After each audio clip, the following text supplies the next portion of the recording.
Hi guys, আসসালামু আলাইকুম, welcome back to my channel. চলে এসেছি আবার একটা ব্র্যান্ড নিউ ব্লগ নিয়ে তোমাদের কাছে। গুড আফটারনুন বন্ধুরা, কেমন আছো তোমরা? তোমাদের ভালোবাসায় আমিও খুব খুব খুব ভালো আছি।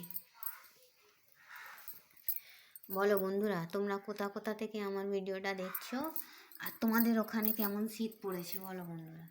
আমাদের এখানে তো জমিয়ে শীত পড়েছে জানো বন্ধুরা, জমজমাটি শীত পড়ে গেছে।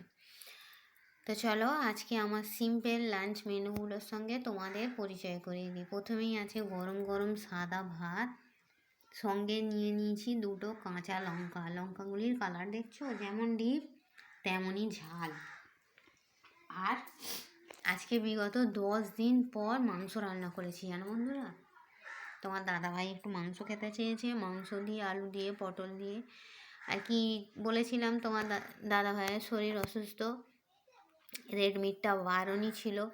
তো সেই অনুযায়ী আমরা মুরগির মাংসর বিরিয়ানি একদিন হালকা পাতলা করে বাবু বলেছিল বলে করে দিয়েছিলাম, কিন্তু মাংসটা রান্নানো হয়নি জানো। আজকে 10 দিন পর মাংস, এই শুক্রবারে ডিসচার্জ হয়েছে তোমার দাদাভাই, মনে করো না।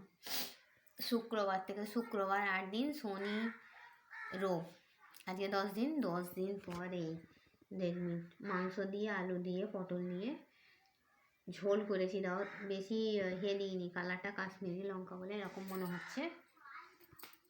ঝোল করেছি, বেশি রিচ করিনি। আর এখানে রান্না করেছি শুকটি মাছ।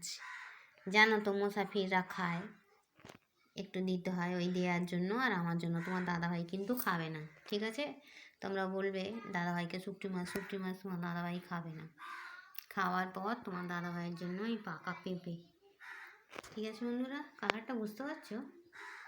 বুঝে যাচ্ছে না বলো? এই দেখো, বুঝতে পারছো? তোমরা কী দিয়ে লাঞ্চ করেছো বন্ধুরা? আমাকে একটু কমেন্ট বক্সে কমেন্ট করে জানাবে। আমার ভিডিওটা ভালো লাগলে লাইক করবে, কমেন্ট করবে, শেয়ার করবে, আর সাবস্ক্রাইব করে আমার পাশেই থাকবে, ঠিক আছে বন্ধুরা?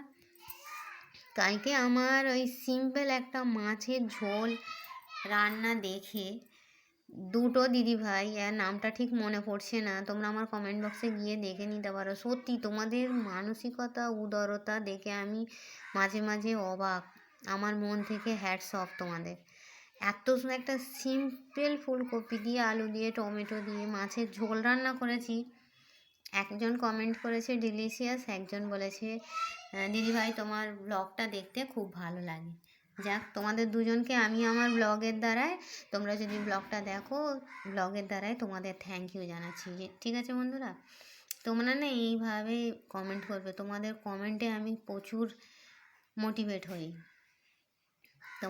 তোমাদের কমেন্ট পড়ে আমি ভিডিও করার অনেক আগ্রহ পাই জানো বন্ধুরা। তো চলো এইভাবে পাশে থাকবে, ছোট চ্যানেলটার হাত ধরে দেখবে একদিন তোমাদের হাত ধরে অনেক দূরে এগিয়ে যেতে পারবো জানো বন্ধুরা। দোয়া করবে আমার জন্য একটু। এখানে আছে জল, আজকে বলতে ভুলে গেছি বলো। তো চলো বন্ধুরা, এই ছিল শীতের দুপুরের আমার সিম্পল লাঞ্চ মেনু। আগে অনেক কিছু রান্না করতাম, সিম্পলটা ওই জন্য বলছি। হ্যাঁ, অনেক কিছু রান্না করতাম, এখন অনেক কিছু রান্নাটাও করতে পারছি না, তার কারণ শরীরটা খারাপ। তো তোমার দাদাভাই একটা পদ দিয়েই খাচ্ছে, দুটো তিনটে তরকারি খেতেও পারছে না। ভাত তো খাচ্ছে, এই কটা ভাত খাচ্ছে জানো। এই ফল খাচ্ছে, কলা, কাঁঠালি কলা, শরবতি লেবু, অ্যাপেল। এইটা অ্যাপেলটা কম, এইটা অ্যাপেলটা সেদ্ধ করে দিলে ঠিক আছে, সিদ্ধ অ্যাপেল ঠিক আছে, কাঁচা অ্যাপেলটা বারণ করেছে। পেঁপে বলেছে, এইসব খাচ্ছে, শরবতি, মুসম্বি, লেবু, এইসবগুলোই খাচ্ছে। শুকটি মাছটা দেখো বন্ধুরা, যে ব্যাপক রান্না হয়েছে দেখো। কার কার জিভে জল আসছে, কারা কারা খাও আমাকে একটু জানাবে, ঠিক আছে? লোটে শুটকি, তরোয়াল শুটকি দুটো দিয়েই রান্না করেছি। আমি তরকারিটা খাবো, যদিও শুকটি মাছ আমি খাই না। তো চলো বন্ধুরা, এই ছিল আমার ছোট্ট মিনি ব্লগ। আমার ভিডিওটা ভালো লাগলে লাইক করে, কমেন্ট করে, শেয়ার করে, আর সাবস্ক্রাইব করে। আর এইভাবেই আমাকে কমেন্টটা করবে। তোমাদের একটা নাসরিন বেগম বলে একটা দিদিভাই কদিন কমেন্ট করছিল, দুদিন কমেন্টটা বন্ধ। আমি কিন্তু দিদিভাই তোমায় খুব মিস করছি জানো। তোমার কমেন্টের আশায় রইলাম। ভিডিও দেখো, লাইক করো, কমেন্ট করো, ঠিক আছে বন্ধুরা? তো চলো এই বলে আমি আমার মিনি ব্লগটা ছাড়ছি। থ্যাংকস ফর ওয়াচিং, আল্লাহ হাফিজ। আর হ্যাঁ, কে কে আমার সঙ্গে মাংস আলুর তরকারি বলো, শুকটি মাছ বলো দিয়ে সাদা ভাত আর এই খাবার পর পেঁপে খাবে, চলে এসো। চলো, আল্লাহ হাফিজ। কে কে খাবে চলে এসো।